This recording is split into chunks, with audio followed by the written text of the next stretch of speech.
Hospital porters, pride and dignity, stop the New World Order and all that sort of thing. Hello there, how are you all? This is a video about Sargon of Akkad. Now, you may be thinking, hang on, you did one about Sargon of Akkad just now, and you're going to do another one. Yes, I am. I didn't expect this either. I know my previous video actually was all about Sargon, about the live show that he did, a review of that, and this one is about a video he did last night, which, on the moment I saw it, I realised I'm going to have to do 2 videos in a row about Sargon of Akkad. There's no other choice. Right, so we'll start Sargon of Akkad. Now, I mean, it's a good idea actually just to go to the link in the description box, as per her Panlo TV tradition, and check out the video I did yesterday. That's a good idea for a good introduction to Sargon.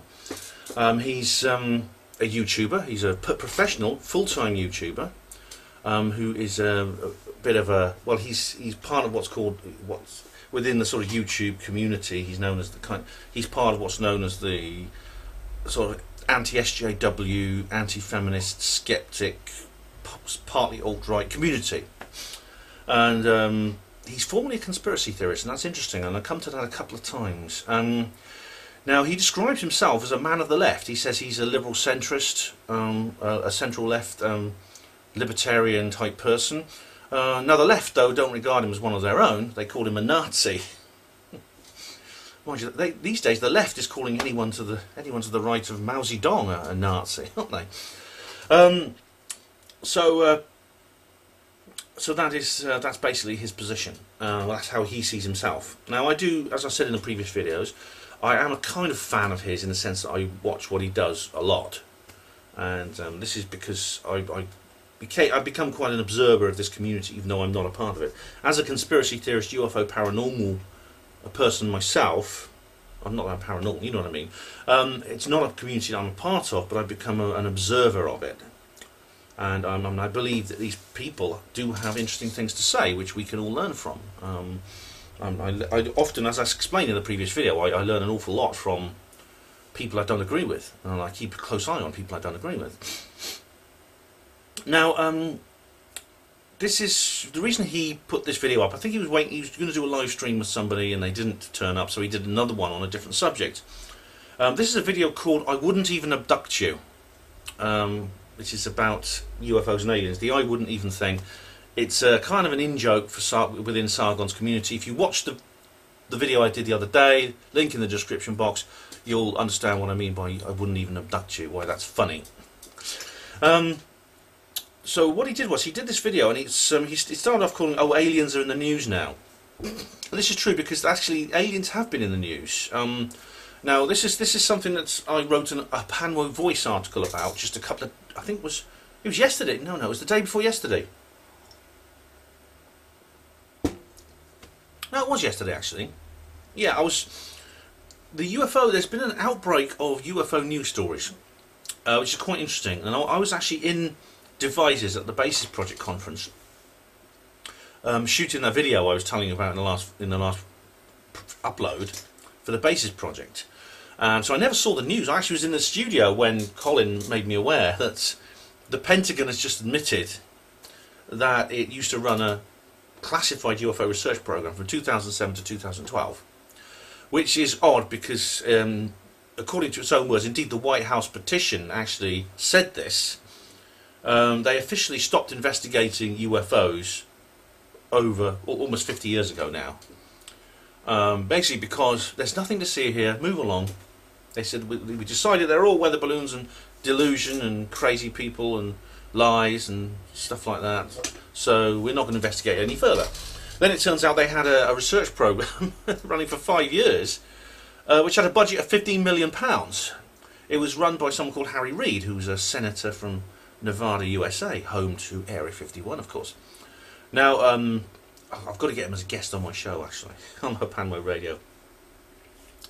The official line is that the government are just concerned about aviation technology from China and Russia, and they thought the UFO reports might give them some clues to that. And a lot of the non-ET hypothesis believers in the UFO community have said that about Project Blue Book and Project Grudge and Sign and the others and the Condon Report. It really just makes no sense when you consider that They already have the CIA, they have the NSA, they have spy satellites. You don't need a separate agency to track UFOs if you're after experimental aircraft. Now, there was a radio show featuring a couple of ufologists. There was Leslie Kane, there was Cheryl Costa. But then they were joined on the air by a guy called Luis Elizondo, who is a former Pentagon official who was directly involved with this project. And then you see this video. There's this video they showed about, and well, Sargon's going to show it in his own video, where you see a conversation between a pilot of a U.S. Navy fighter jet and someone else, and they're talking about this UFO, this thing being not of this world. This same pilot told the media later on, this is not of this world, and he ought to know. He is a pilot. He should be able to recognise aircraft. That's his job. Nick Pope was commenting. Well, you didn't expect that, did you? The media went to Nick Pope to ask what he thought, and he says, it's an extraordinary revelation, not least because it directly contradicts many specific denials that the US government has issued previously on the subject. When asked about this subject and their involvement in it. Yes, exactly. The take-home message is here, there's probably something out there, we don't know what it is. Well, it's not often I agree with Nick Pope. I really don't. So this is quite something. It's not... This is why Sargon did this video, right? Because this amazing... And then there's that Oumuamua, that asteroid, that interstellar asteroid people thought might be a spaceship. An alien spaceship. This is why Sargon's done this video, because of this outbreak of this, and this is very, very strange. I mean, none of these news stories in themselves are revolutionary. But put them all together, I mean, they've been dumped on us in such a huge volume over a short space of time. It does make me wonder what we're being prepared for. Anyway, I'll start with Sargon's video. Now he begins with just introductions, and then he comes on to Paul Hellyer. So I'll go forward. This is the start. As I said, you can listen to the actual video. Hey, so it turns out that you did all right. aliens are news now. Yeah, aliens are news. So I'm going to be Mulder. Who wants to be Scully? Very funny, very funny. Lauren Southern probably. He knew Sargon. This is why he's done this, because aliens are in the news and he wants to make a big joke about it, basically. Okay. I don't promise anything exciting is going to happen, but it might be to your advantage if you're not allergic to bee stings. Don't know what he means by I'm that. a conspiracy theorist. Right, he's going to talk about Paul Hellyer, the Minister of Defence for Canada. Turns out that's a big pile of shit. Shit is the opposite word. What the... Okay. Governments are hiding aliens, claims the former Defence Minister for Canada. Oh, just some kook, I imagine, just some nuts. Of course. But this was in April 2015, and, he's there with a few blurry photos, and I was like, can't say I'm massively convinced. The ethos, yes. The pathos, maybe, but the logos, no. What? Why? Why? This is, one of the biggest criticisms that skeptics level at us, and he self-identifies as a skeptic. As I said in the previous video, when he was on the Joe Rogan Experience, he was talking about his own views on life after death, and they were just standard, James Randi and Richard Dawkinsian, the usual thing. It's very, very cliched. So he's a scientific skeptic. This is what he's part of his community. Before he went into the anti-SJW sort of mode, which I've talked about in my video about skeptics, which I did at St Anne's New Horizons, in this sort of skeptic civil war situation. He was basically just like the others. He took the same position as the others. So one of the criticisms that these people level at us is that, UFO believers are all nuts. They're all sad, unattractive, solitary losers who have boring jobs and boring lives, and they just want some attention. That's what's always said about us. Well, here we have a Minister of Defence for Canada. He's 95 years old. He still tours. He still does lectures. The Right Honourable Paul Hellyer MP, a former engineer. I mean, he doesn't fit in with this damn tinfoil hat wearing, standing on a hill's top with a telescope pointed at the sky. No, not there's anything wrong with that. Sorry, Win Keach, but that's their kind of image of us, isn't it? So I'll just carry on playing this. So I was like, okay, whatever. Probably not true. Why? He never really explains this properly. Why is it not true? And then the other day, this comes out. This is in Fortune magazine. You know, crazy, kooky conspiracy website. He's being sarcastic, yeah. Like Fortune. Apparently, a video released from the government's $22 million UFO program shows a strange flying object. It fucking does it. Yes, that's that US Navy. Cody, footage. I can't wait to see the uber-religious react to it. You go and look it up. I mean, I'm not going to insert it into this video because then I'll get more because of the bloody copyright shit they give you. But honestly, go and look it up. Just put in UFO Pentagon, and you'll see it. It's like a military. It's like military sepia footage, grayscale type images, and you see a big black blob in the middle. It's in the targeting. It's in the targeting crosshairs of this US Navy jet. And you can hear them talking about it, and the pilot has admitted it's not from this world. What they saw is not from this world. Aliens, whenever we do find them, what do you think the Christians and Muslims will do? You know exactly what they're going to do. Oh, the Christian, he brings up the religious aspect of UFOs a couple of times. He brings it up kind of as a joke, but it's an important point actually. They're going to fucking try and convert them, just so you know. I mean, it's going to be amusing. I mean, I would be more worried. That's interesting. I mean, this is the subject of some science fiction film, you know. When the aliens land, do they believe in God or not? Remember that in Contact, Robert Zemeckis' Contact? We don't even know if these aliens believe in God.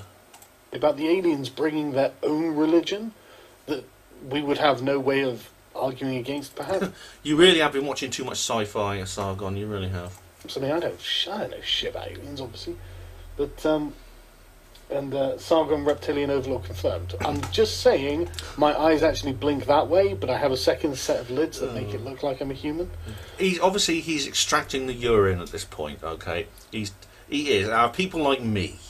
Okay, but well, you know, I can laugh at things like that. I'm not such a stick in the mud. I get offended over things like that. Okay, so you know, I don't know that I'm not a lizard alien. I just know that I've never been told that I'm a lizard alien. I think you are, Sargon. You're what is this? Why is this in the news? It's in the news because it's true. I'm actually not going to use the Fortune one. I'm going to use the New York Times one because they're far less credible. What am I looking at here? He's like incredulity. I can't believe I'm seeing this. 2017, the year that the conspiracy... And the thing is, right, I've actually been watching a bunch of conspiracy theory channels, and a bunch of them are like, nah, this is horseshit. I wonder if he watches a Panmo TV. Hope so. This is false flag. It's like, oh. Is it? Like... They say, oh, right, this is... The point is that there's some people saying that this is all intended, this release, which is a possibility. You see, so... I'm opening... I do believe this could serve some kind of psychological warfare purpose. Like, your channels are built on nothing but, look at this strange light off in the sky that was recorded on a potato. You know, this is definitely aliens. When the government releases footage of what they think is a UFO, it's a fucking false flag, mate. It's government... Now that is such a poor characterisation, isn't it? Talk about straw man, Sargon. That is a complete misrepresentation of the community and of the subject. Insiders. You know, this is just trying to keep the sheeple unaware of the aliens that they're telling us about, or something. You know, it's oh no, the best one is it's going to be a holographic alien invasion designed to, like, unite the planet against an imaginary foe. Which, hey, I am just, basically with this story, we're just way off. It's kind of like E.T. on the bike, where he's flying, except we never actually come back down. We're just going to sail out, and we don't know where we're going to end up. What am I... Let's have a look at the footage. He plays the US Navy footage now, but this is from 2004. It was filmed on like I said, aboard a US Navy fighter jet near San Diego, California. Now, what he says about, he laughs and scoffs at this idea, well, obviously they're going to stage a false flag alien invasion to unite the planet behind the New World Order. Right, yeah, well that is actually a serious proposition, and it's quite likely they were probably planning to do this at the 2012 London Olympics, but they were thwarted by basically us, because we got the word out. So many people talking about it, they couldn't do it because it wouldn't have worked. This is not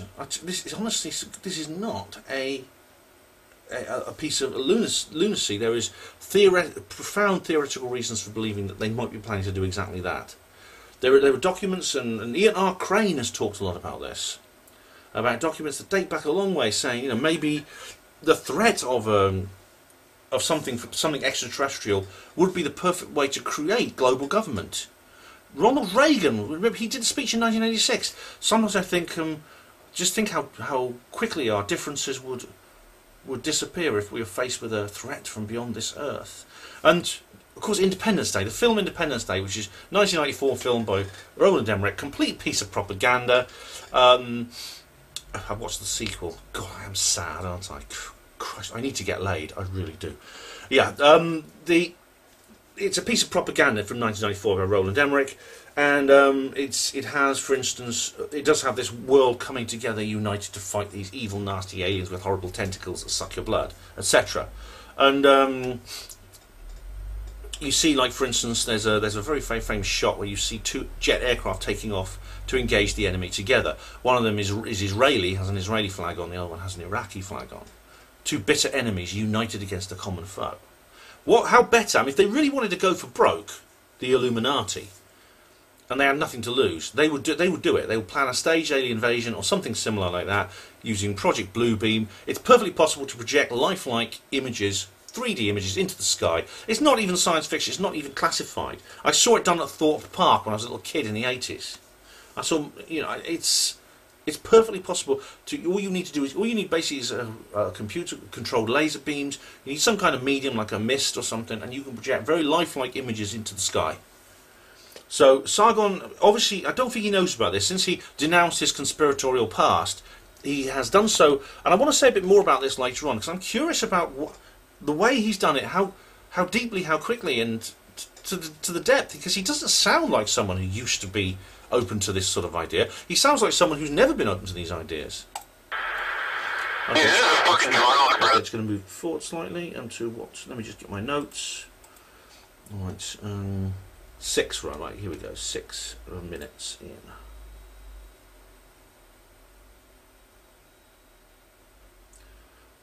That's it, bang on, I'm close enough. According to the Defense Department officials, interviews with program participants and records obtained by the New York Times, it was run by military intelligence official Louis. This is the program. This is the. On the fifth floor of the Pentagon C ring, deep within the building's maze. This is the secret government UFO, secret US government UFO program that ran from 2007 to 2012. So, next to like the department dealing with taxes and fraud, there's a guy investigating UFOs. Just so you know. Yeah, well, but it's true. Don't laugh. It's true. They've admitted it. And this is, as I said, way back in the late 1960s, the US government said, we're going to stop looking into UFOs, basically because they don't exist. There's nothing to see here, we're moving on. We're not going to waste this money and waste this time looking into something that doesn't exist. And now they went on, 40 years later, to create a project which costs £15 million a year for something that doesn't exist. Doesn't that concern you, Sargon? Doesn't that make you think again? And maybe wonder if there is something serious going on here? Alex Rousseau, been enjoying the channel for years, love to make arguments based on principle. Looking forward to the day Sam Harris or any of the horsemen come to the Thinkery. Oh, dude, any time they want to come on. He's just reading from the Spur chat. Some YouTube pleb, why would they want to talk to me? Anyway, it was run by a military intelligence officer, blah, blah, blah. The Defense Department has never before acknowledged the existence of the program, which it says it shut down in 2012. Which means they kind of had to have acknowledged the existence of it for it to say it's been shut down in 2012. But they only they only acknowledged it now. Oh dear, he's been willfully ignorant now. I don't know what it is. I should point out actually, this is a point I meant to make in the last film about Sargon. As I said, he does this full time, and he needs attention, and sometimes I think he uses various tactics to generate attention. As I said, it's like. I talked about Christy Winters and Baring, the feminist and the anti-feminist, who have basically become playmates. They've worked out that they've worked out that even though they're bitter ideological enemies, they've realised that they know each other, so they've entered into a kind of symbiotic relationship. They sort of need each other for the purpose of what they do. It gets them attention, it gets them financial support from their viewers, and it makes them famous. Sargon is similar. He doesn't have a bearing in his life or a Christy Winters, but he does have. Instead, he has about a dozen different ones, and he sometimes gets into conflicts with people. He's kind of like a YouTube Christopher Hitchens, and he admires Christopher Hitchens enormously. I do in a way as well, but I prefer his brother Peter. But anyway, I digress. Now, the thing about it is, I mean, about this whole section of YouTube, it's far more popular than the UFO conspiracy paranormal scene. For example, I mean, there's people who have the alt-right, anti-SJW, anti-feminist community has many channels. Some of them are just small channels, but there's some really big ones that have like 1 million+ subscribers. There's nowhere in the UFO conspiracy paranormal circuit.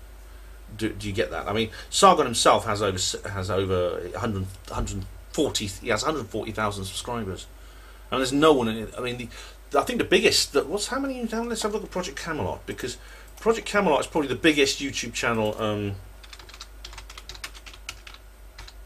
It's probably the biggest YouTube channel in the UFO conspiracy paranormal circuit on YouTube, and that has 180,000. So it's bigger than Sargon. But that is literally the biggest. Now Sargon is not even the biggest, and he has 140,000. And as I said, there's some with 1 million+. There's people like I mentioned, Lauren Southern earlier on, who I'm sure Sargon has got the hots for. She's got like 1 million+ subscribers. She gets like hundreds of thousands of views on every video. So Sargon, in a sense, he's in a position where there is an incentive. If you want popularity and you want attention, there's an incentive for leaving the conspirasphere there, because it's far more popular. The conspiracy sphere is far more isolated. It gets far less attention. It's far more fringe. I'll let him carry on. Hang on, I'm going to go forward a little bit actually. Where are we? Oh, we didn't talk about the budget. That's important. Here we go. But its backers say that while the Pentagon ended funding for the effort at the time, the program remains in existence. For the past 5 years, how much money could you really spend on looking for UFOs? Well, exactly. That's a vital question. You have austerity, you have government shutdowns, you have the national debt, you have the war bill, which is they're going to take hundreds of years to pay off the war bill for the wars following 2001, or 20-odd trillion. Yet they can still scrape together money to search for things in the sky which they deny and ridicule. Shouldn't that make you wonder if perhaps they're saying one thing in public and something else behind closed doors to each other? Really, Sargon, you're an intelligent guy. You should be thinking in these terms. I mean, I spend zero money looking for UFOs on YouTube, and I've seen, like I said, way more convincing bits of footage than that. But hey, 22 million. How can I get in on that? I will happily research UFOs all day for any amount. I mean, for just 1 million, you could pay. Yeah, we all know how lucrative that is.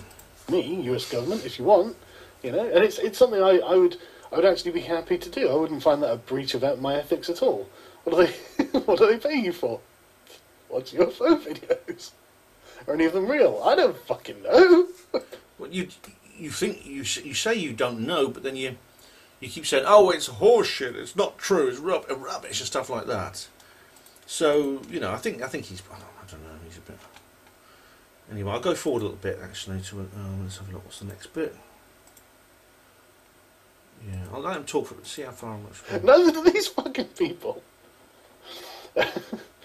So this is just ridiculous. It's not ridiculous. Like I said, I've become a massive cynic in my old age. You have. Anyway, so for the past 5 years, they say officials with the program have continued to investigate episodes brought to them by service members while also carrying out their other Defense Department duties. Right? That's interesting because one of the things that you'll find lots of on YouTube, if you're not the sort of person who enjoys conspiracy theories, is like hour-long lectures by people who will give you a list of like Stephen Bassett, Richard Dolan. Myself. Qualifications as long as your arm, like PhD physicists, and all ex-military officials, scientists, officers, and people like that, who will literally just be saying, well, we had this secret base at this place, and they did all this, and you sat there thinking, right. No. This is obviously bullshit. It has to be bullshit. Why? Why does it have to be bullshit? There is no way any of this could be real. Why? But this person's like a 4-star general or something. You know, this person spent 30 years in the military. He commanded various ships. He is someone credentialed. He has a name, and like with the Canadian Defence Minister, he's standing up saying, by the way, aliens are real. Just so you know, there's a secret thing, I went to Mars. This is not true. Sure. There's a very, very simple solution to this, Sargon, okay? This contradiction which you've just identified, which is really, the simple solution is, yes, it is true. That's the answer. When you realise it's true, you look at the evidence honestly, and you realise these things exist. I mean, I've been looking at this evidence for years, and I bet my life that it's real. Surely, but why is someone... It can't be true, surely, he said. And it's not just like him on a street corner or something. No, it's a big fucking... He's on a stage in front of like 100, 200 people who are all listening attentively to all of this. It's like, what is happening? Well, it's like people did to you at Conway Hall the other day, Sargon. Because it's real. It's because they're saying something serious. You laugh, you say that you're confusing. He's very confused now by what he sees as a contradictory situation. He shouldn't be. It's got to be horseshit. You see why? it's it's all unproven. But, sorry, I haven't been paying attention to the chat. What's going on? Right, So how fucked are we when the aliens come down and the Sunni Muslims waging intergalactic... he's talking and crap then we now. went into a bunch of feminist articles. So we'll go forward a bit. Anyway. So, the shadowy program... Oh, shut up, man. The shadowy program, part of it... He's going to talk about the history of this particular program now. ...remained classified, began in 2007. Initially, it was largely funded at the request of Harry Reid, the Nevada Democrat, who was the Senate Majority Leader at the time and has long had an interest in space phenomena. You mean he's a lizard? Right, okay. Oh, shut up. Most of the money went to an aerospace research company... Oh, actually, okay, he wasn't a lizard, he was just corrupt, because he was just siphoning money off, right? Most of the money went to an aerospace research company, aliens to be new diversity hire, yes. They're already oppressed, my friend. Don't even get me started on human privilege. do you see any aliens? You know. Anyway, it went to a company run by a billionaire entrepreneur and long-time friend of Mr. Reed's, Robert Bigelow. Oh, here we go. Right. Well, Robert Bigelow. Now, Robert Bigelow is a well-known character in our community, and this is where Sargon will say a few words in a minute. But just to introduce you, Bigelow is actually he ran an organisation called, what was it called? NICAP, which was, he wanted to, basically he's interested in investigating UFOs, the paranormal, things like that. He funded a massive research project on something called Skinwalker Ranch, which was one of these things for which there's a massive amount of evidence. And Sargon says, yeah, but it's got to be horseshit, hasn't it? It's got to be horseshit, it can't really be real. I just don't understand exactly why they're spending this money and why such accredited people are interested in it. Because it is real, Sargon. Yeah. So is it actually aliens or is it actually corruption? Aliens. I mean, I would literally believe any story above aliens at this point, to be honest, I think. And even, that is so ignorant. I would believe any story above aliens. So this is the skeptics saying, basically, this is kind of Occam's razor sort of parsimony thing.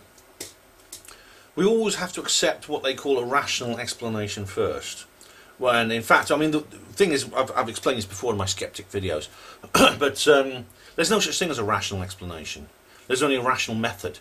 When anyone says a rational explanation, it's a propaganda. It's a propaganda tagline. It means an explanation, a conclusion that skeptics approve of, that skeptics tend to come up with.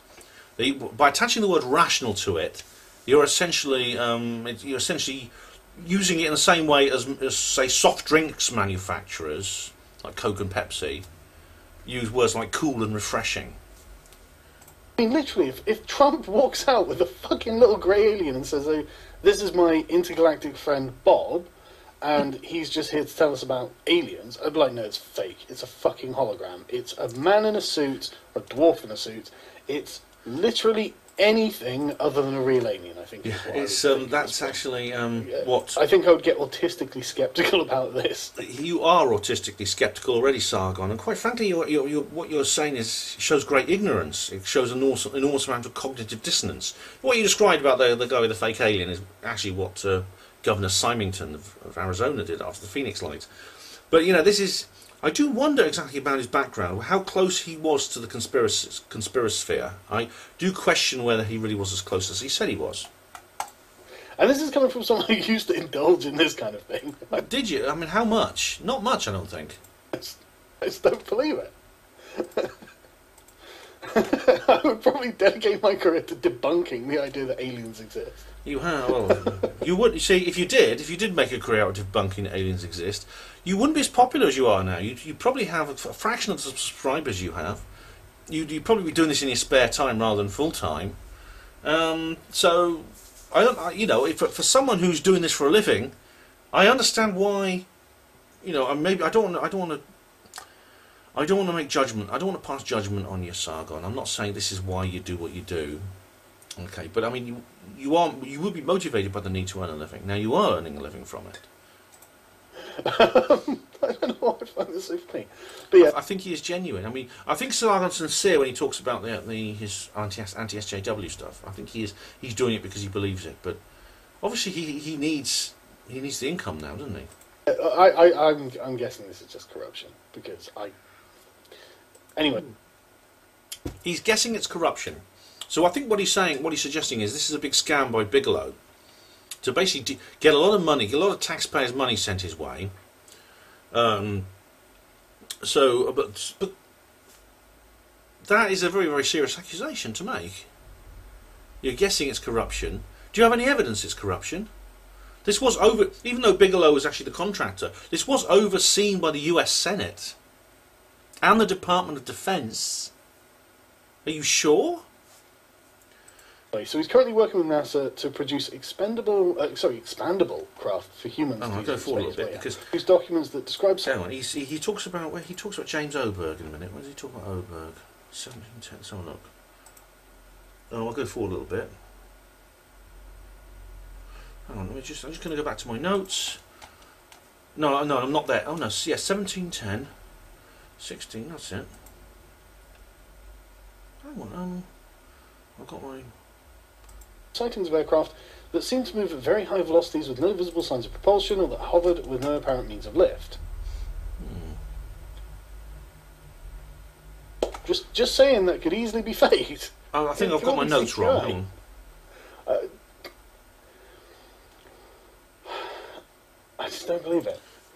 I wouldn't even abduct you. Love it. I should have. Shit! I should have. It's an American military aircraft. Okay, I think I picked up my notes now. Sorry, I think I wrote down my notes wrong.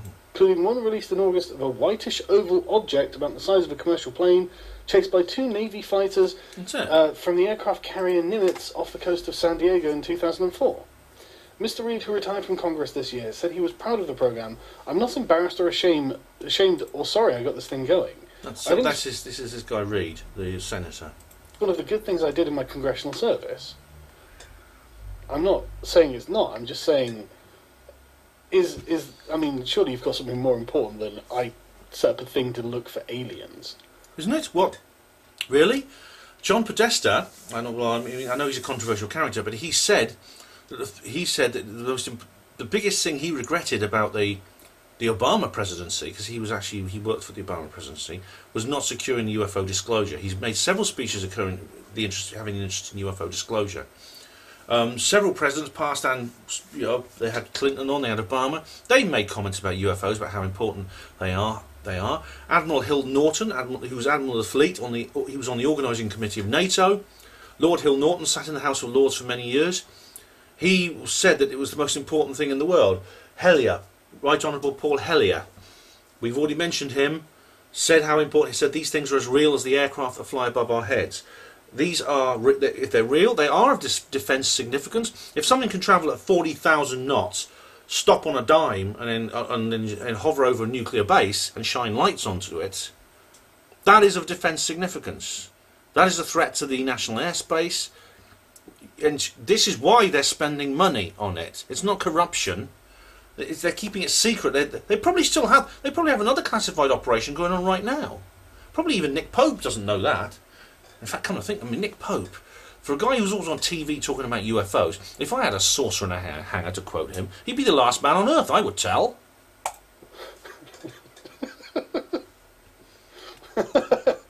I've done something no one has done before. That's true. I mean, maybe I'm being overly cynical. Oh, do you think? While not addressing the merits of the programme... Oh, no, sorry. Two other former senators and top members of the Defence Spending Subcommittee, Ted Evans and whoever, also supported the programme. Mr. Stevens died in 2010 and Mr. I think I'll go forward a little bit now, 16... 15, I'll go forward to 1635. In 2012. Not knowing the origin of an object does not mean it's from another planet or galaxy. That's right, Sarah. They believe it was a secret government program run by the CIA. I would believe Russians or the Chinese of the program. This is important. What he says next. Astrophysicist at MIT cautioned that not knowing the origin of an object does not mean it's from another planet or galaxy. No one's claiming that. That's why we call them unidentified. No, I'm not saying they come from another planet or galaxy. I'm saying that all I'm saying is they're not weather balloons. They're not marsh gas. They're not kites. That's what I'm saying. They're not. There's something. Obviously intelligent. It's obviously an artifact, and it's not made by the hand of man. That's all I'm saying. For all we know, there could be. There's all kinds of theories about what UFOs might be, including a parallel species living on this Earth. They don't have to come from outside. I think the extraterrestrial hypothesis makes the most sense. But there's all kinds of things. Interdimensional, time travelers, all kinds of things. All we're saying is they're not what the skeptics say they are. Okay. That's right, Sarah. They could be from the Hollow Earth. Oh, right. Yeah, I mean, I don't believe in the Hollow Earth anymore. I used to for a while, I don't now. I would believe it was a secret government program run by the CIA. I would believe Russians or the Chinese or literally anything over aliens at this point. Right, why? Why, you see, if you say I'll believe that it was a secret government program, Russians, Chinese, the CIA, I'll believe anything other than the aliens at this point. That isn't, what you're expressing is a catechism of faith. You're not making a scientific statement, Sargon. This is not what skeptics claim to be. You're not acting out what the skeptic self-identity, the slogan, you're the persona of the skeptic. Are you saying that regardless of how much evidence pointed to the fact that these might be extraterrestrial, you would still not believe it was extraterrestrial? Is that what you're saying? Because if not, where's your cut-off point? Where's the line over which you will step or not step? Because if you don't state that, then you're not being scientific. You're being irrational. You're acting like someone with a religious belief. When people claim to observe truly unusual phenomena, sometimes it's worth investigating seriously. But she added, what people sometimes don't get about science is that we often have phenomena that remain unexplained. We're going to hear from James Oberg in a moment. I'll have fun there. We do.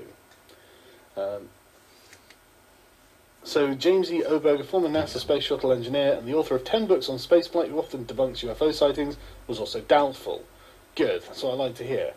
There are plenty. You haven't even heard what you had to say yet, and you're good because he's doubtful. You're good. It's an article of faith. Like I said, you just don't want to believe these things are true. Prosaic events and human perceptual traits that can account for these stories. No, they can't. Lots of people are active in the air and I don't want others to know about it. They are happy to lurk and recognise the noise or even stir it up as camouflage. Okay, who the fuck is he talking about? This is the old There could well be. Lots of people are active in the air. Don't want others to know about their happiness. Fuck has got like. This is the old Mark Pilkington thing that the UFOs are essentially a myth. They're a modern myth, deliberately inspired by the intelligence services to launder their more earthly, down-to-earth aviation projects and keep them secret, which it doesn't make any sense at all. I mean, turning someone's attention towards something with the ultimate objection of deflecting it away is a very risky gambit, and it could backfire in any number of ways. This is why I've never bought the Pilkington line. I've never ever believed it. I've always thought there's something wrong with that. I've done an entire video on that. This that they're complaining about. Who is lurking? I mean, don't get me wrong. As long as we're talking about humans, I'm way more likely to believe it. But now he's asking. You see, now you're doing the right thing, Sargon. Now you're questioning Oberg. which is the right thing. So why now you're asking the right questions, but you won't go to where the evidence is leading. But like, who are you talking about? But he says there could well be a pearl there, which I suppose is true. I'm not going to rule it out, but just fuck me. No thanks. The keck is out there. Oh, I'm going to go forward a bit. Where are we?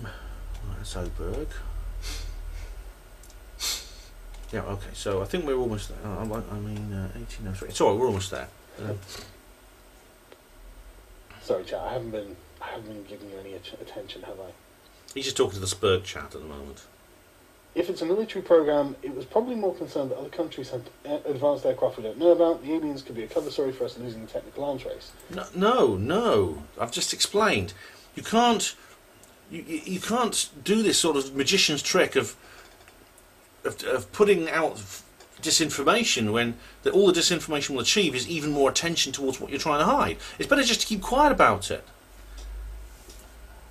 Yeah, literally that would be far more believable to me at this point, to be honest. Why? So in response to questions from the Times, Pentagon officials this month acknowledged the existence of the program, which began as part of the Defense Intelligence Agency. They said that it ended after 5 years in 2012. It was determined there were other higher priority issues that merited funding, and that it was in the best interest of the Department of Defense to make a change. Really, alien invasion wasn't top of the list. You know. Well, alien invasion, yeah. But you see, they say that, but then that's what they said last time. That's what they said after the cancellation of Blue Book. They said the very same thing. We decided to cancel it because we didn't consider it worthwhile to spend time and resources on searching for something which we believe just has proved itself to be not alien. It just proved itself to be mistaken identity, fraud, or deception, fraud or something else, or aircraft, kites, weather balloons. That's why they did it. Now they're saying the same thing again. Maybe they're using an excuse again. They said beforehand they were going to cancel it for that reason, and they didn't. They carried on researching it in secret. And now they're saying the same thing again. And you're going to believe them this time, Sargon, are you? It's interesting how they do actually have a contingency plan for a zombie apocalypse, though. That's actually true. They do have a contingency plan for a zombie apocalypse. He's going off topic here, but I've covered this in enormous detail. I mean, I've done several videos about that, so check those out because that's a fascinating and quite frightening story. But don't worry about the aliens. That's way less likely. Mr. Elizondo said the only thing that had ended was the efforts government funding was dried up in 2012. From then on, he said in an interview that he worked with officials from the Navy and the CIA. I mean, don't get me wrong, I realise that's classified, but come on, that's really interesting, isn't it? Go for a little bit.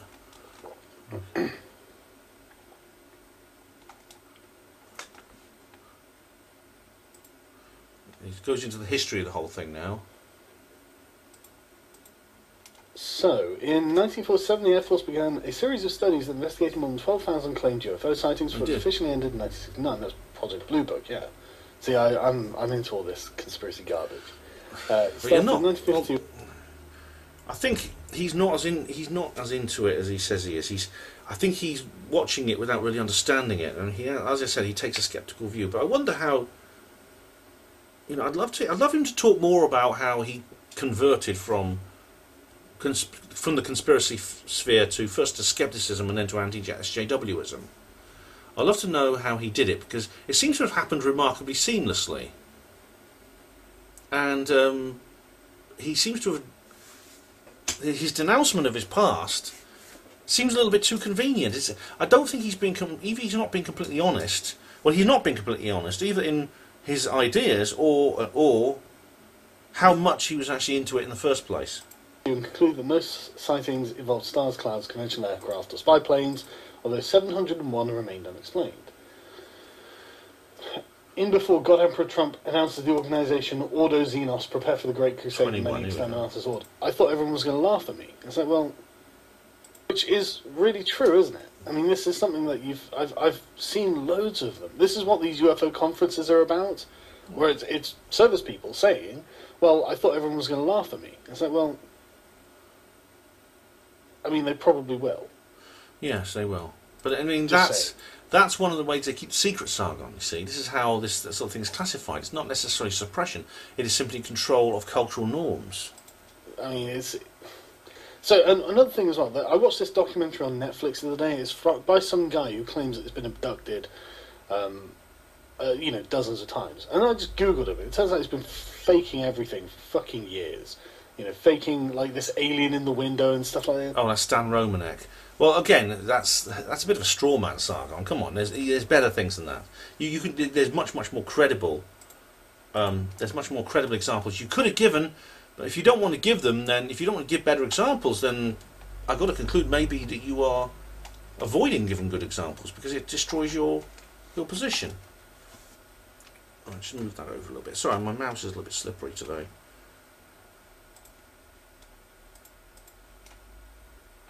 Right, so I've got to go forward a little bit. 22:15. I can go forward a couple of minutes. It's like, oh, come on, it's obvious horse shit. Why? You know, I would love to, Mr. Stevens recounted. I just can't believe this is like something I've actually. I think he was going to say I would love to believe that it was real, but I don't think he does. I think he seems to be suffering from a bit of sort of wishful thinking here that these things aren't true. This is just stuff, right? But the thing is, it gets better. It gets better. So yeah, they go on about Mr. Stevens recounted being tailed by strange aircraft with no known origin, which he said had followed his plane for miles. None of the three senators wanted a public debate on the Senate floor about funding the program, which I imagine would have been embarrassing. What? Really? It doesn't seem like there was any problem. If the government had hand over £15 million, that's $22 million US, they're going to want a reason for it, aren't they? You know, Hillary Clinton's hamper from Harrods is not going to be a good enough reason, probably. This so-called black money, he said, Stevens knows about it, Inouye knows about it, but that's how we wanted it. Okay. Contracts obtained by the Times show a congressional appropriation of just under $22 million at the beginning of late 2008 through 2011. There you are, yeah. Man, I wish I could get $22 million for just talking shit about aliens. That would be amazing. You talk what you call shit about aliens. Most people don't get that. I'm telling you. Unless anyone wants to send me $20 million US, please do. Yeah, I've got a donate button on the Panway TV blog. The man who's used for management of the program, research and assessments of the threat posed by the objects. The funding went to Mr. Bigelow's company. Ah, here we go. Oh, Bigelow Airspace. From his friend, Reed. But under his direction, the company modified buildings in Las Vegas for the storage of metal alloys and other materials that Mr. Elizondo and program contractors have said been recovered from unidentified aerial phenomena. This is where it starts getting like Raiders of the Lost Ark-ish, isn't it? Well, researchers have also studied people who said they had experienced physical... Raiders of the Lost Ark is an interesting film. All that series is true because that series is very interesting because they do. I mean, the thing is, this sort of thing is real. Effects from encounters with the objects and examine them for any physiological changes. You know, I've seen a bunch of these videos. I love the way that I'm actually an expert on alien abductions. This is fucking bullshit. You're not an expert on alien abductions, otherwise you wouldn't simply watch a documentary about Stan Romanek and say, well, he is an example of... He's a good sort of sample of our community and what we do. You would not do that. If you actually knew about alien abductions, you know there were far, far better cases that you could suggest for study. One of the most interesting ones I saw, one of the most interesting videos, was this guy who claimed that aliens had cut off his hand and then reattached it, but it was slightly misaligned. I've heard of that one. So, like, you see the bone going up, and then it'd be like, just a tiny bit, and then it'd carry on going up. I mean, his hand apparently will work just fine, obviously, but it was just slightly realigned. So, oh, well, there we go. Fucking sloppy work by aliens, obviously. I mean, why they would cut your hand off and then reattach it? Well, I mean, alien abduction sometimes involves some kind of medical procedure. There's there's all kinds of talk like that. It's going to move forward to 25 minutes. This is just over an hour, this thing, so I'll try not to I'm being selective about what I review. Read chat more often than you fat ass avocado. Well, I'm afraid it's my stream. So we're in the sort of position of what would happen if you gave Leonardo da Vinci a garage door opener. Said Harold E. Puthoff, an engineer who conducted research on extrasensory perception for the CIA. Oh, Puthoff, This is the fucking Harold Puthoff. Now he's a guy who studied Uri Geller. Interesting chap. Him and Russell Targ. It was. He did a lot of research into psychical research for the CIA. Again, the whole. He's gonna. Oh, I'll just let him carry on because he's about to bring up Ronson and the Men Who Stare at Goats. What was it, The Men Who Stare at Goats or whatever, that film? I haven't seen it, but I'm aware that it's supposed to be based on this kind of kooky shit that they did. It's not, and I bet that no one got to have any kind of mind control over a goat. Look, it's not kooky shit as you call it. Okay, it is. It was a funded, approved government program involving several people, including a U.S. Army intelligence General Stubblebine. The film by John, the film with the movie with Jeff Bridges and that other little squid. That's not very good. I recommend rather Ronson's documentary, Crazy Rulers of the World, and also his book, The Men Who Stare at Goats, which is much better than his previous works. Things like Them and the conspiracy theory stuff he did. The one he did on David Icke was awful. No, this is a lot better.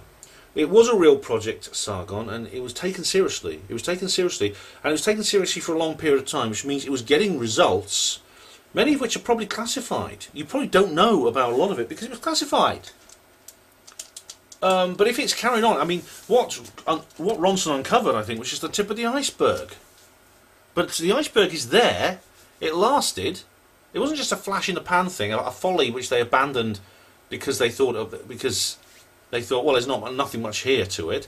If it had been like a quick 2-year little delve into it, just a little quick 2-year adventure, which just was shelved immediately, I would accept it. I would accept your premise, your hypothesis that it's just all rubbish, or horse shit as you call it. Okay, but the fact they went on for so long and was taken so seriously, not just by the US government, but lots of other people were doing this all over the world. It goes back a long way. Remember Helen Duncan? My videos about Helen Duncan? The Nazis had Sylvia Ortiz. They were really into this. This is a very, very tried and tested part of warfare and politics. It's real. The film, The Men Who Stare at Goats, not Ronson's book or his documentary, but the film, I said a feature film with, like I said, that little git was in Star Wars, and I can't remember his name, but some non-entity, Jeff Bridges, a couple of other people. Okay, that's pretty. It's an entertaining film, but it's not that good. Ewan McGregor, though the little squid's name is Ewan McGregor. That's just come to me. Okay, it's entertaining, but it's actually quite misleading, and it's a comedy. It's just a comedy. It makes a joke out of something that should be taken seriously.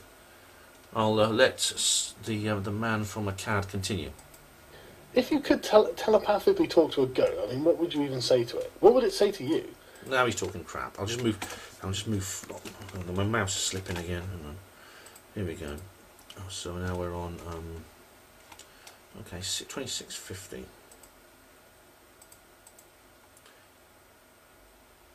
So that noise in the background is the fan on my computer.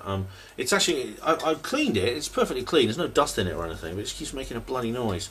It's after the thing's been on for a few hours. It tends to make. It's been on all day doing an antivirus scan. So I hope the ambient hum in the background is not disturbing your enjoyment of this Panamo TV production. Okay, let's go on to the next bit now. Has somehow seeped out into the real world. Internationally, we're the most backward country in the world on this issue. He's saying, I was slightly late. He's saying that the kooky side of YouTube has slipped out into the real world. That's he's saying. He's basically saying that this news bombardment we're in at the moment, this news trend, this amazing presence of several different independent UFO stories within a single news cycle, which you don't often get. He says, it's obviously that the mainstream media has been co-opted, in a sense, psychologically co-opted by the kookier side of YouTube. People like me, he's referring to, and that basically mainstream media picked up stuff and run with it. Well, you know the mainstream media doesn't do that. The mainstream media distorts and produces propaganda hit pieces on people like us. Oh, where are we? Right, I'll go for 27, 25. Here we go, 27, 25. That's true.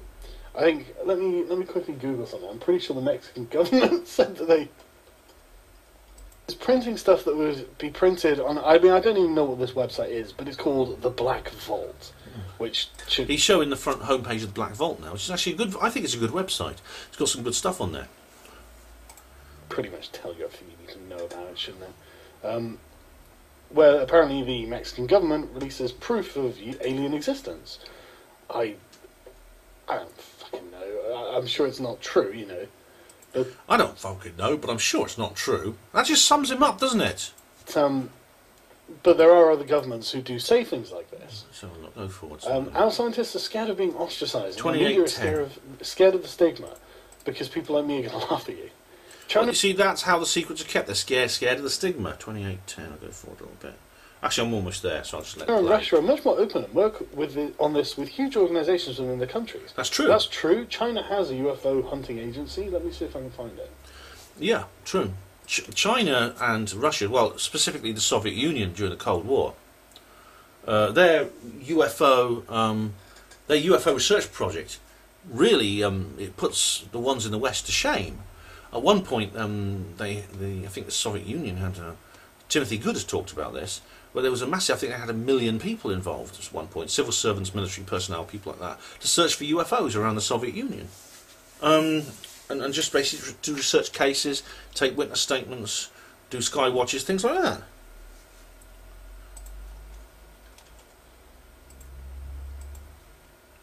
There was a massive fucking Chinese fucking thing going on. I'm just getting like... No, that's the... That's the restaurant down the road.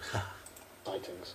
But I should have put that aside for the day that the New York Times is going to print a piece with a bunch of people credibly arguing that UFOs exist.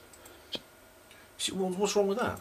I mean, not that I thought the day would ever come or anything, but smaller countries like Belgium, France, England, and South American countries like Chile are more open too. We aren't.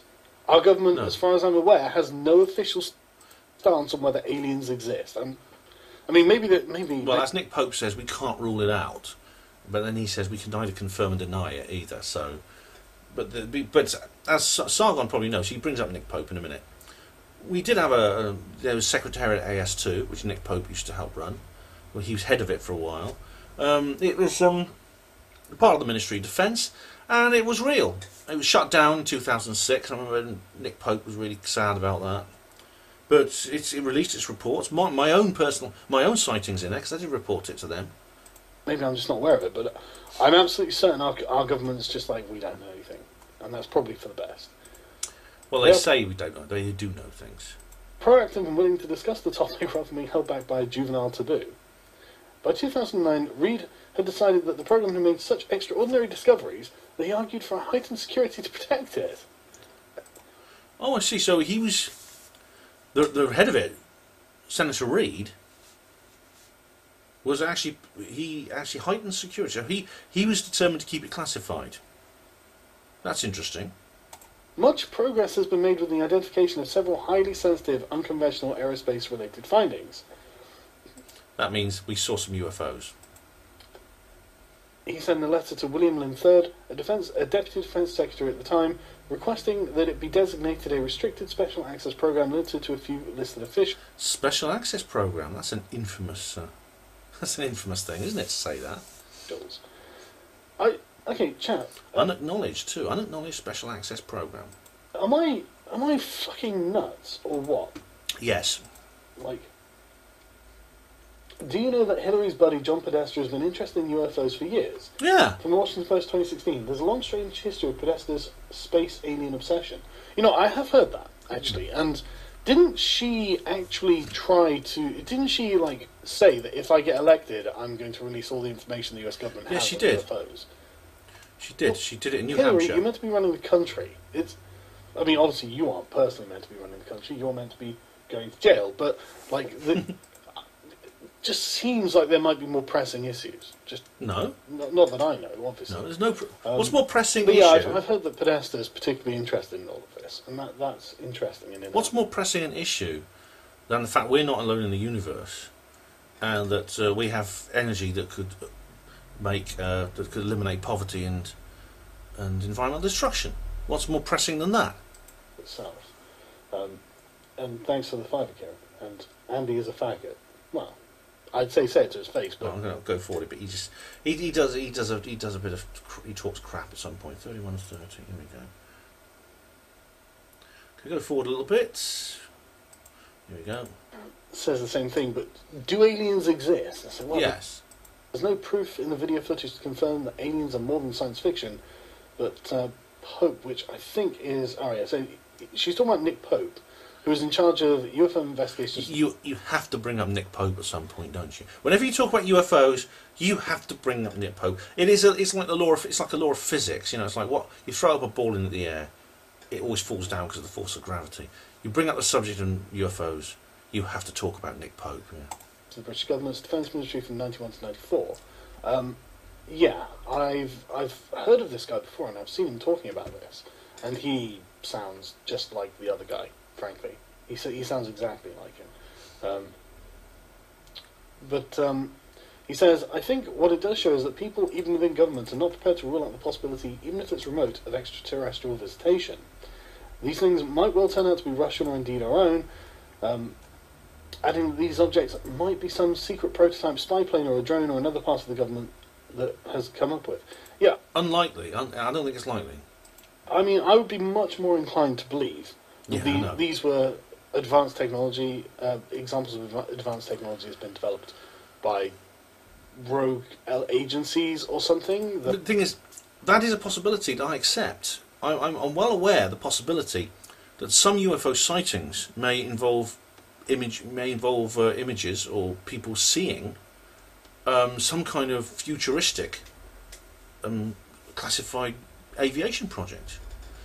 I mean, it's true. People have seen things like flying triangles, and some of those flying triangles are stealth aircraft.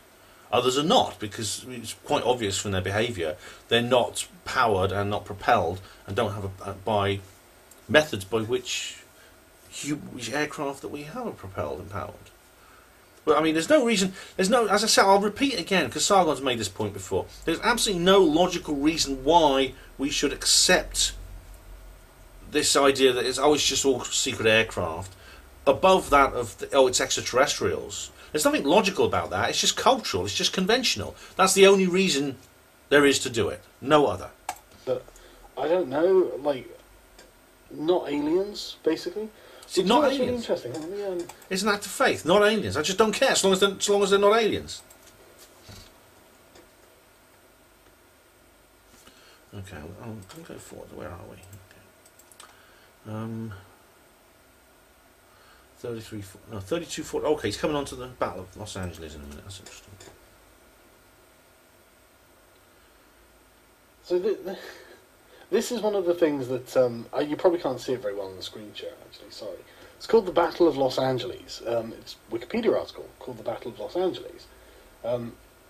This was a rumoured enemy attack and a subsequent anti-aircraft artillery barrage, which took place on 24th. They opened fire. This is in 1942. They opened fire on this object because this was only a couple of weeks after Pearl Harbor, and everyone thought the Japanese would go for Los Angeles next, and so there was this big battle with this object in the air. 25th February 1942 over Los Angeles, California. That occurred less than 3 months after the US entered World War II. So the theory is that it's aliens because they fired a bunch of shit at some lights in the sky, and nothing happened. No, I mean, thankfully an intergalactic war wasn't triggered. But so yeah, again, completely false. They didn't fire. What they did was they fired over 1,400 anti-aircraft artillery rounds at a solid object. There's a photograph of it. It was published in newspapers. You can see it's lit up by searchlights. It's a distinct disc-shaped object. It's a classic flying saucer. And you can actually see what they did was they opened fire on this object at point blank range. The shells detonated against the hull of this unknown object, and you can actually see the shrapnel falling to the ground. Glowing pieces of shrapnel falling to the ground off this object in the newspaper photograph. A number of people were actually killed and injured actually by that falling shrapnel on the ground. They weren't shooting at lights in the sky. It was a real thing. The reason they opened fire was they thought it was Japanese, because everyone was expecting the Japanese to attack Los Angeles after they just destroyed Pearl Harbor.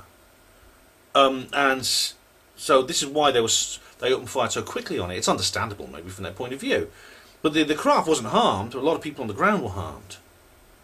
This is just so ignorant. I can't believe he doesn't know this.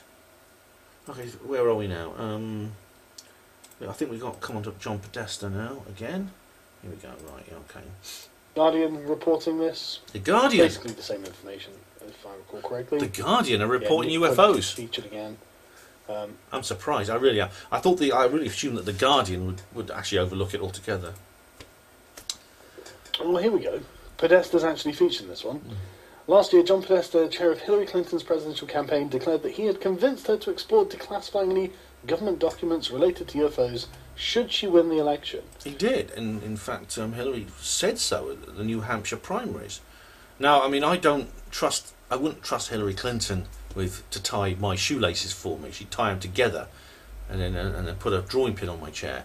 But the fact of the matter was, this did happen. Okay, this was discussed at that level. Unlike Stephen Bassett, I don't believe that the defeat of Hillary Clinton is actually an obstacle in the quest for possible willing disclosure. If anything, it's the other way around. I've done an entire video on that called UFO Disclosure 2017, What About Trump? And yeah, I saw a thing about Bill Clinton. He was on a talk show where he was like... Jimmy Kimmel. They were asking him, so, were you able to find anything about aliens? And he was like, well, I did ask. It's like, yeah, okay. Yeah, Bill Clinton made several rather cryptic and suggestive statements about UFOs, indicating that he thinks they're real, but the truth's out there, but he doesn't know about it. And Steve Bassett says, and he may be right, that Clinton is essentially putting in a disclaimer. He's saying, look, don't blame me. It was like when he did this speech. He did the speech where he talked about a letter he received from a 12-year-old boy. He said, I received a letter from 12-year-old Ryan from Belfast asking me, Mr. Clinton, did aliens crash at Roswell? Well, Ryan, if they did, they haven't told me. So, in a sense, he may be signalling to the people that if there is a willing disclosure situation, and there's some kind of truth and reconciliation committee, he can point to this as evidence, as a historical document to suggest, well, I wasn't a part of it, I knew nothing about it, I asked and they wouldn't tell me. You see what I mean? This is what Steve Bassett has said, and I think he may be right. So, I feel kind of grim talking about Bill Clinton in relatively positive terms. This is another thing as well that I actually forgot to get up for this. I'm glad it came out. There's some... Oh, this is about the Oumuamua. This is the interstellar asteroid that passed through the solar system. Big, long, cigar-shaped object. If you listen to Panro Radio on my space weather report, you'll know I've been following this subject. This was scanned by SETI, the Search for Extraterrestrial Intelligence. Unfortunately, there's no signal coming from it, but you never know what it might be. Cigar-shaped dildo floating through space. Well, it's 1,200 feet long, Sargon. Maybe you like dildos that size. I don't know. Apparently, might be aliens. It might be. Okay. Okay. So, I just can't take this seriously. I'm really sorry that I can't take this seriously. But obviously... Well, yeah, I know. See, Will, I don't need to comment on that again, do I? This is going to be of natural origin. But what's interesting in this is the trajectory of... Right. I hear drunk rednecks say they were abducted by aliens. But the only... See, drunk rednecks say they were abducted by aliens. Again, this is well, people who believe in UFOs are real stupid, like, aren't they? They're real stupid guys. No clever people believe in UFOs, do they? Again, it's a straw man. Anyway, most of their stories make sense, is if we assume that the aliens themselves are also drunken rednecks. They've been watching that film, Paul. That's a good point. Yeah, this is interesting, because I've seen, like, loads of UFO conspiracy videos where they're claiming, like one of them was claiming they got little triangle pieces of metal under their skin or something. Yeah, I mean it's the implants. Now I've talked before about the thing I've got in my arm. I've not had it imaged. I've certainly not had it removed. But these things are very, very common. And okay, just let them carry on, then I'll have a little bit of a rant. And obviously they'll make outlandish claims about what the metal's made of and what, like, you know, what happened and all this sort of stuff. And none of it is something I could ever even dream of corroborating. So I can't believe any of it, obviously. They've been retrieved surgically by people like Dr. Roger Lear, by Daryl Sims. They've been examined. They are not they're a metallic alloy. It's not produced in any foundry anywhere on Earth. They're covered with a material which cannot be identified. They do not stimulate the immune system. If you get a splinter in your arm, you get like a big red spot because the immune system responds. These things don't. The blood vessels and nerves grow around them. Please, Sargon, do your homework before you start dismissing things. Also, I changed my mind. Aliens are a cover for Russian tech and are being associated subliminally with Bitcoin in order to associate. Not going to go there. That's really stupid. Okay, so where are we now? 38:50. Go forward a bit. But glad when I've got this over with. Actually, this is a bit depressing doing this video, but it needs to be done. Okay. To believe that you just don't understand where it sits on the periodic table, or all right, what it even is, you can't identify it. Because, I mean, I remember. Well, you're talking about this is something that was in the Independent. U.S. government recovered materials from unidentified flying objects it does not recognise, and Sargon he brought this up. He started talking about it. 38:50. That's right. And they apparently some chemists have commented on this. Watching, like documentaries on the Roswell crash, and they apparently had pieces of metal they could just, scrunch and would spring back in shape. But yeah, two separate witnesses, and there was there was also Brazil, but there was also there was Jesse Marcel and his son, and Jesse Marcel Jr. continued. He never changed his story all through his life. He died a couple of years ago. But yet it was, they couldn't scratch it or anything like this. It's like, probably horseshit. Very scientific. Oh, thanks, Bruce. I appreciate that, man. I don't... Guys, you've got to fucking... You've got to... So this is the Times, not the Independent. Help me out, because, I don't know how to interpret this. I have spent too much time convincing myself that this is all horseshit, because I don't really believe it. Are aliens communist? Undoubtedly aliens are communist. No, right. He has spent his time convincing himself it's horseshit, so he doesn't believe it. So he has to convince himself. See, this is again, Sargon's he's making a statement of dogma, that he has a dogma, and which needs to be reinforced by self-convincement. He's essentially confessing that he doesn't know anything about it, he's just saying it. Spent some time convincing myself. Right, are the aliens communists? Oh, it's funny, right? Grant Cameron said... I've got to go back to my old video. I'm not going to repeat it. But basically, Grant Cameron was saying that the aliens were probably some kind of anarchists or socialists of some kind. And Stephen Molyneux was saying, but hang on a minute, there's no mall in space. Shopping mall in space.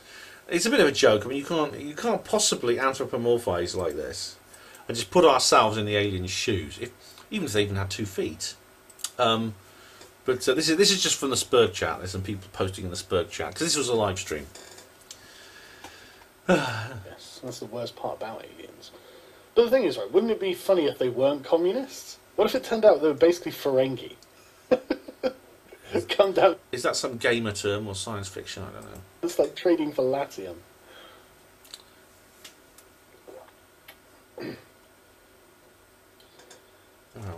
Get George Norrie on Sham. Oh my god, I know who George Norrie is, and actually I'd rather get Art Bell on. Thank you very much. So he listens to Coast to Coast. Well, George Norrie, Art Bell are both very good. But if you listen to Coast, Sargon, I mean, how do you just have it in the background or something while you're making dinner? Because the information that you are rejecting or the information you're seeking is there. It's on that show. It's regularly repeated. Are you really paying attention to it, Sargon? I fucking love Art Bell.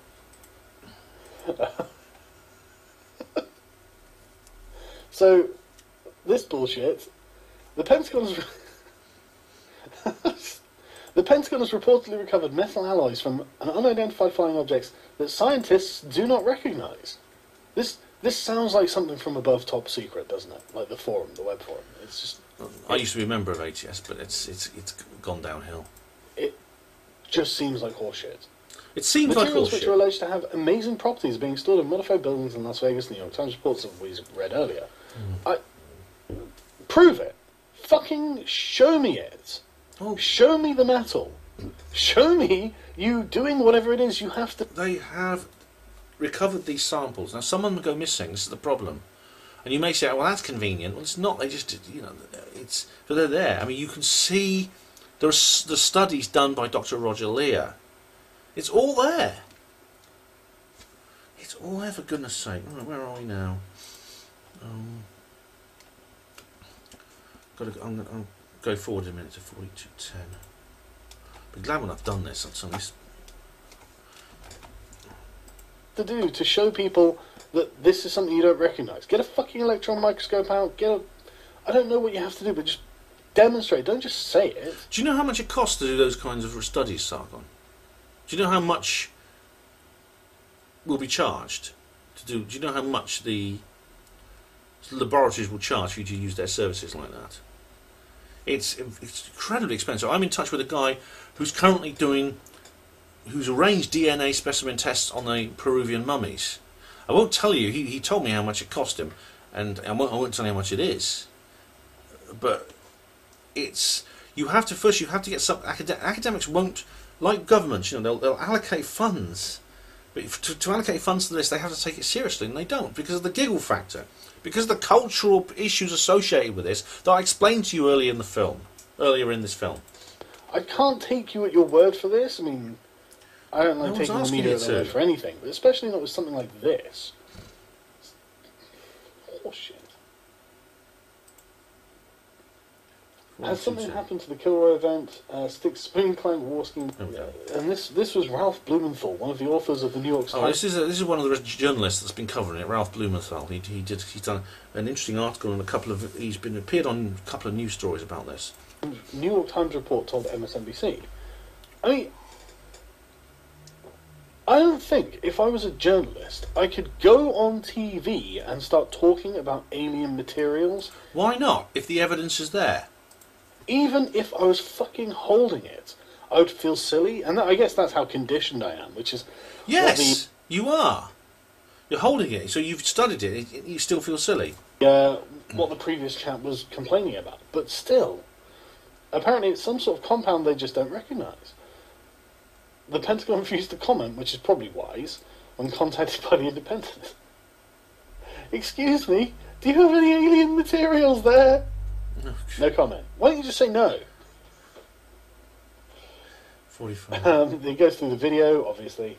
I'll just skip the video then. The Russians really hate feminism. 45. Let me tell you. 45-40. Okay.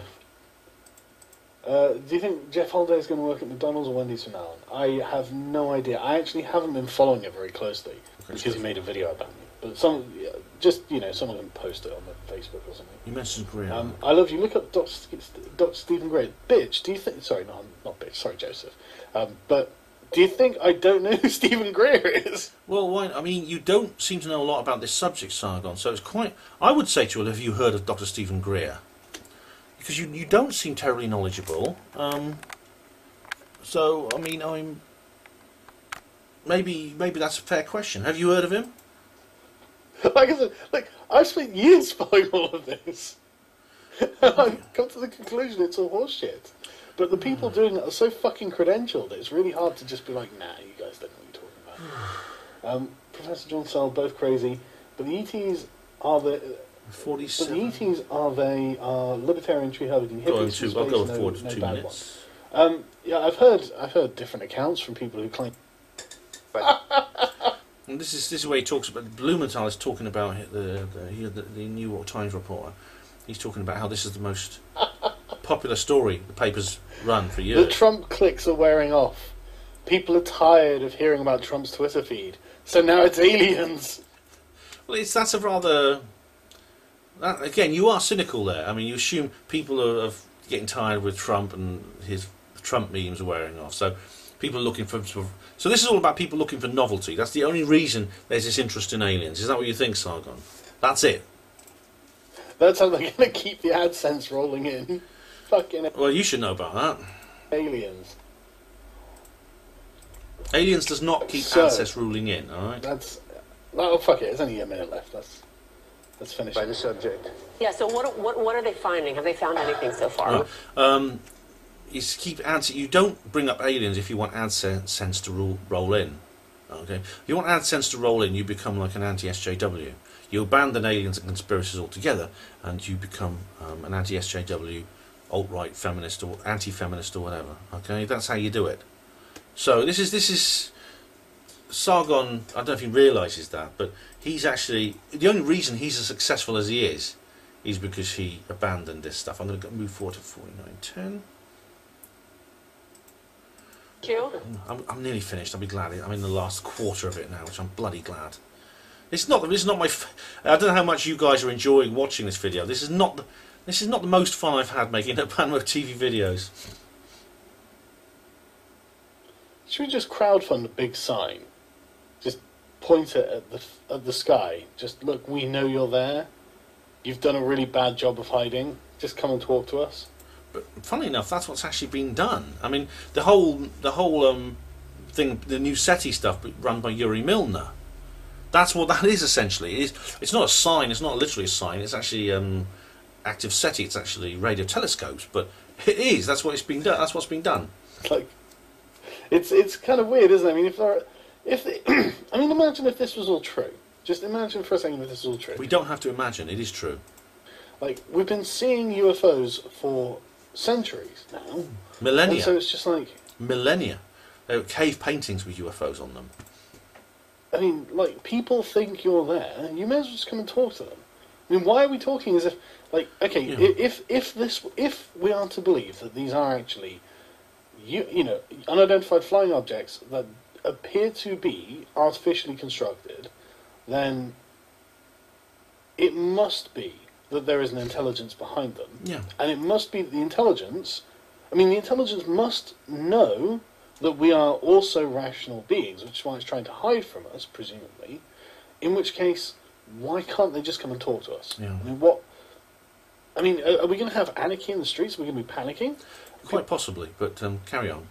We're going to be burning things that aliens exist. That's what this happens in my book, actually, in my novel. If you've read Roswell Rising, you'll know that this is how some people respond, and I think that's quite likely. I think that's a pretty sound judgment on my part.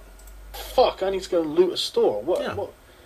What's going to happen? Surely people are just going to get up and go, "Wow, okay," No. and just go to work. Some will. Some will, but not all. I mean, if you say you know Greer, you say you studied Greer, and you watch videos of people making speeches at exopolitics conferences. Well, you should already have this information, Sargon. You should be able to make a more qualified and well informed comment on this issue. You don't sound like you have really been paying much attention to what these people have been saying. I mean, they're not just going to quit, are they? Aliens exist. Fuck this shit. Flip a table and tell their boss they fucking suck it and walk out. Some of them will. You know, like what will change if we learn that aliens exist? Everything will change. Everything. Please just watch my UFO disclosure series, okay? I mean, apart from like people. Oh, and of course read Roswell Rising and Roswell Revealed. Available at all good bookshops now. Shameless plug. Bitching, apart from literally non-stop wall to wall with what about the aliens? Let's speculate on what the aliens are. The thing is, he began this by asking a good question. You know, why, seeing as we're rational beings and they're rational beings, why don't we just have an open dialogue? Why don't we just talk to them? Because obviously they are hiding themselves too, for motives that maybe we can't understand because they're alien psychology. As I've talked about before, we can't just assume that they're going to think and feel the same way that we think and feel. For whatever reason they're doing it, it is, the fact of the matter is they're not, you know, they do sometimes express themselves openly to people. Obviously they're still making an effort to remain concealed. And so that's actually one of the few intelligent and kind of relevant and valid points that Sargon makes in this video, and that does deserve an answer, and I don't know what the answer is. And what their intentions are, and then the conspiracies will just... Oh man, imagine just some of the big conspiracy theory channels just pounding the table. I am vindicated. Yes. In every single way possible. I was right and every other fucking person was wrong. That's right, that's what I'll be doing. I can't wait. The thing is... And of course my book will be a bestseller if we have disclosure. People are, ha, aliens. They're going to be like, okay. I mean, I'm me, for example. I'm like, okay, maybe I shouldn't have just scoffed. No, you see, yeah, that's right. I have trouble believing. I know, but you just... So, this is Life Science, the truth about those alien alloys in the New York Times. Oh, right, this is the chemists I was talking about. UFO story. So, this is basically a Paul Joseph Watson video in Paul article Joseph form Watson. on Life Science. What to make of... Paul Joseph... What did you say? Paul Joseph Watson's an alien? Jeremy Corbyn is an alien. Just imagine me with a map of the world behind me. Jeremy Corbyn is an alien. He's flying down here to abduct you. He's also coming for your house. A Las Vegas building full of unidentified alloys.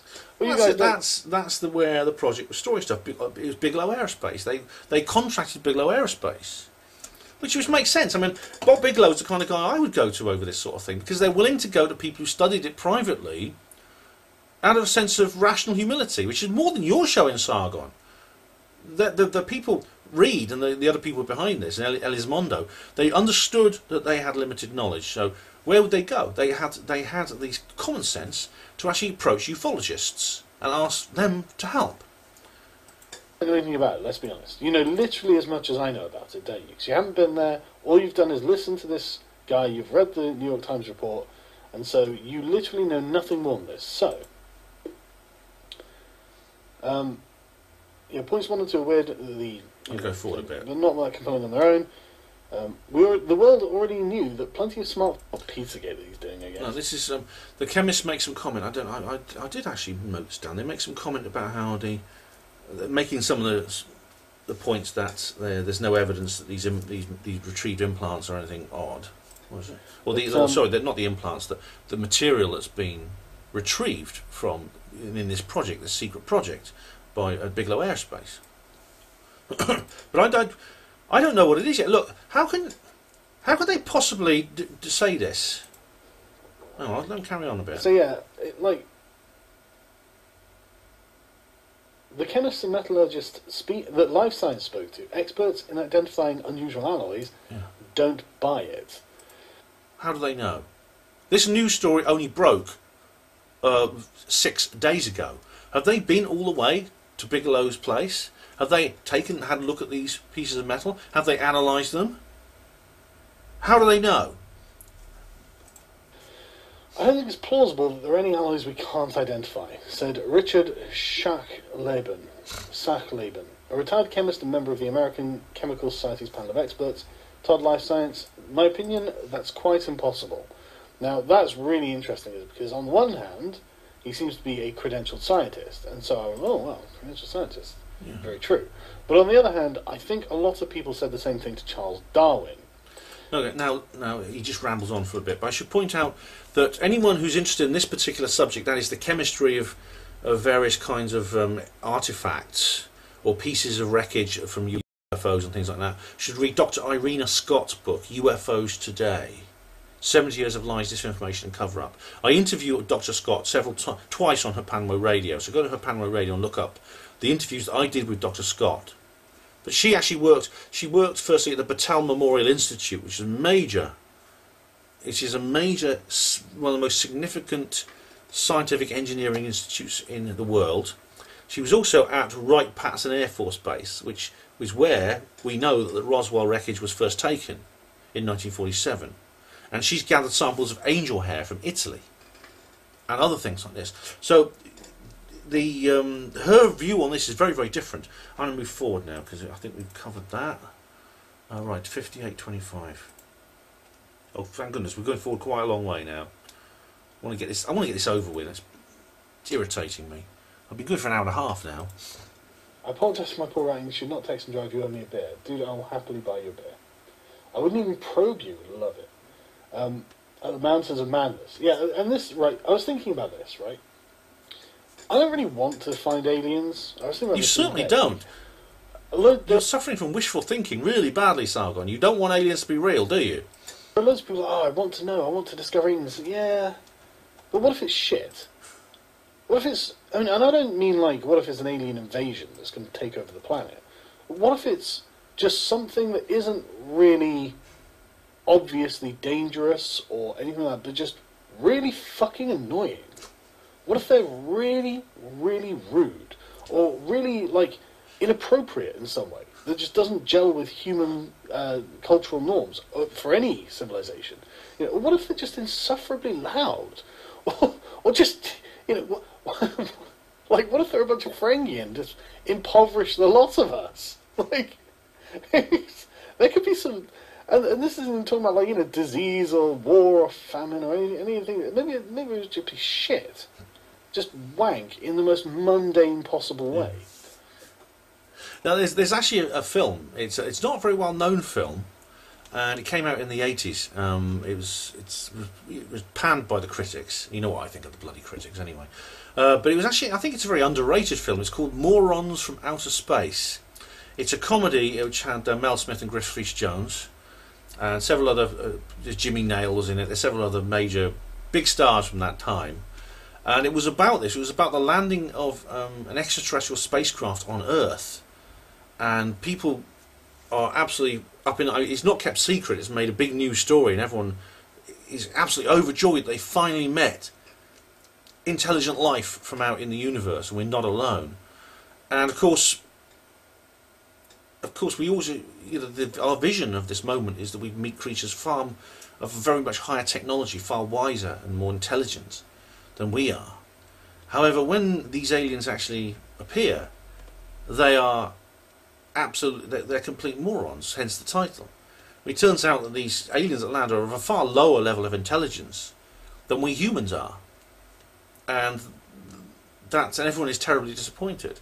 But it's extremely funny. It's an extremely funny film. I think it's probably on YouTube now. It was a very unsuccessful film, and I think it was underrated. Okay, so we're going to go forward a little bit now to 1 hour 30. In the first hour, that's good, right?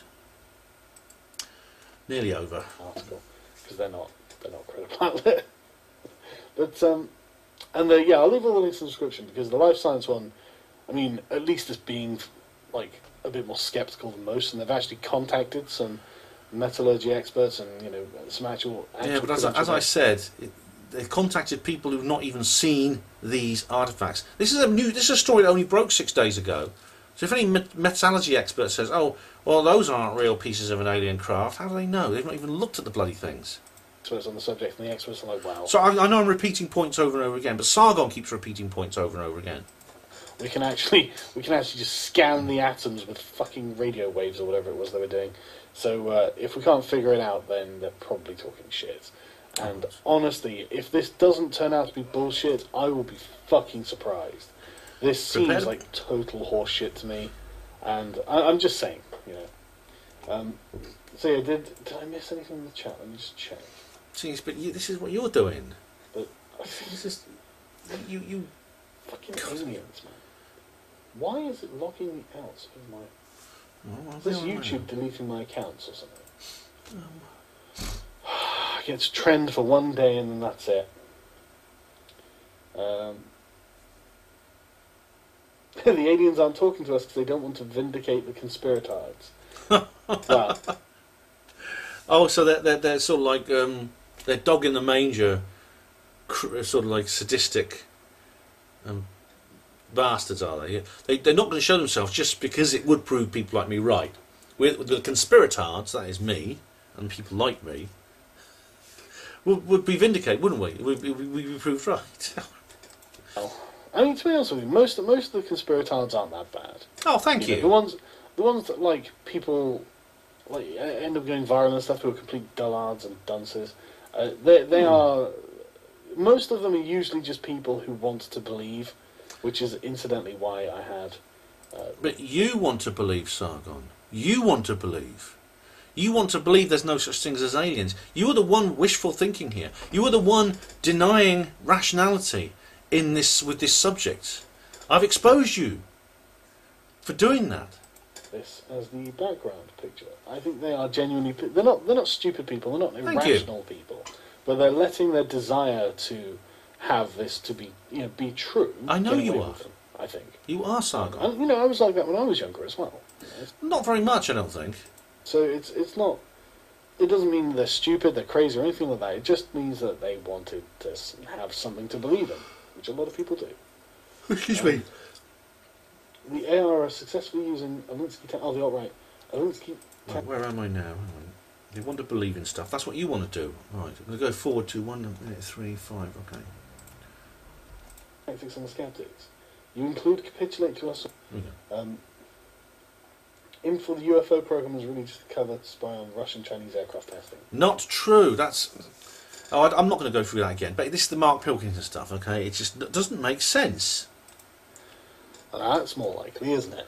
No, it's not. I would be far more inclined to believe. I know you said so. Press chat press 1 for no reason. Yep, chat. We need to add a green light stripe to the LGBT flag. I'll go forward because anal probing humans should be protected. Right, this is interesting. Here's a good one for you. I remember this one a few years ago. Pope Francis said he would baptise aliens. Who are we to close doors? Well, that's a good point, Pope. If even atheists can go to heaven, then I suppose even aliens can be Christians. And Pope Francis he did say that he would baptise aliens. So this is really quite unprecedented, although not really, because the Vatican has been a big part of this.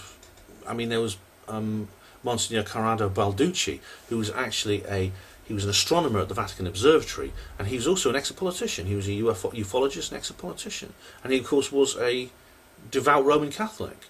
And it could be, I mean, he's died now, I think, Balducci, but he might have had a word with several people in the Vatican and the Pope as well. And the Pope is, as Sargon said, the Pope has said atheists might be able to go to heaven if they do good. And maybe, I mean, I know how Bassett will interpret this. That the Vatican has got wind that disclosure is coming, and they basically want to make sure the doors are wide open so they can step through when it does. And that could be true, and I hope it is true. I really do. I hope it's true. I'm not making that up either. I'm gonna have to dig that one just to check.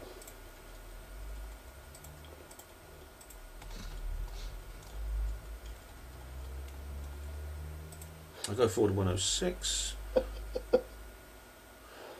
Which, honestly, it's kind of... This is Catholic Online. Pope Francis, aliens there. Okay. Well, who are we to close doors? And he starts quoting from the Bible that I think he hasn't read. He's read more of the Bible than you have studied UFO, the UFO subject, Sargon.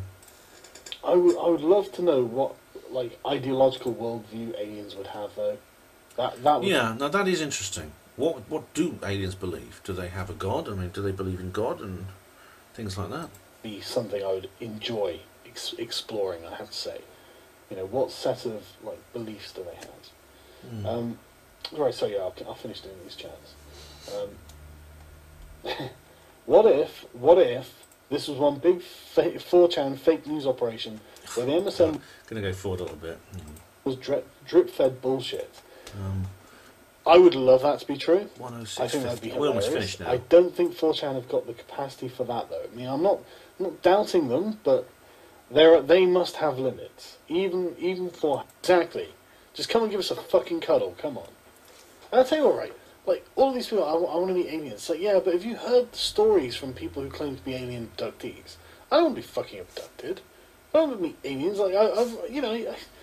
I've heard people, stories of, these aliens were just in my room at the foot of my bed and I couldn't move and I was fucking terrified. I'm like, yeah, that would be terrifying if you woke up and there was a bunch of aliens at the foot of your bed and you can't move. Fucking hell, I'd be like, shit, I can't even shit myself.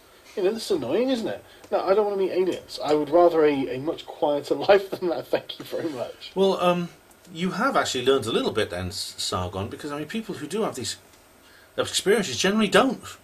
like them, and they often cause more trouble than they're worth, even when you meet the relatively nice aliens, let alone the nasty ones. Do you agree with Kraut that we should gas the frogs? Hang on, he's going off topic I've been advocating for that for years. Okay, I think that's it now.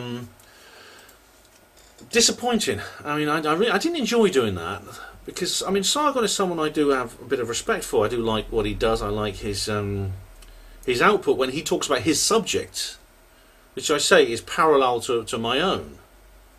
But it's not one that I'm a part of, and I don't agree with a lot of what he says.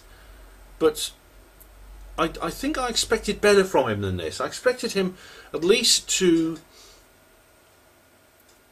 if he has really looked into this, to at least take a more intelligent position on the subject. I've spoken to people who don't believe in UFOs. I speak to them all the time. And I don't have a problem with any of them. Those that are well behaved and are able to engage in a civilized and logical manner, I end up quite respecting. What we have with Sargon here is it's really quite embarrassing. For, you get that feeling that you get embarrassed because of what someone else is doing. I mean, displaying ignorance. Anyone who knows the first thing about UFOs will look at this and think, "You fool! You're making a fool out of yourself," and he is. So, if you want to debate about it, Sargon, just invite me on a live stream. I'll talk you through it all. But you need to do a bit of cramming first before you invite me on. I'll tell you, because I am the ultimate UFO anorak. I spent hours and hours and hours sitting in front of my computer, absorbing all this information, minutiae. I'm a UFO equivalent, a train spotter. I mean, I honestly really do. Sargon, look at this. I'm UFO Truth Mastermind 2017 winner. Okay, that's who you'll be up against if you're debating me. But all I can say is, bring it on. Let me know. Give me a date and time. Give me your Skype, and let's get it done. And as for everybody else, well, first I'd like to say thank you to Sargon. I don't know why really, but I just feel inclined. I feel inclined just to thank him, just to be polite. Because, well, I suppose, I mean, I wouldn't be able to make this video without him, would I? And some of you might have enjoyed it. So thanks, Sargon, for that. And thank you everyone else for watching Hapanwo TV. If I don't see you again before Christmas, have a very, very, very Merry Christmas and a Happy New Year. Hospital Porters, pride and dignity. Stop the New World Order.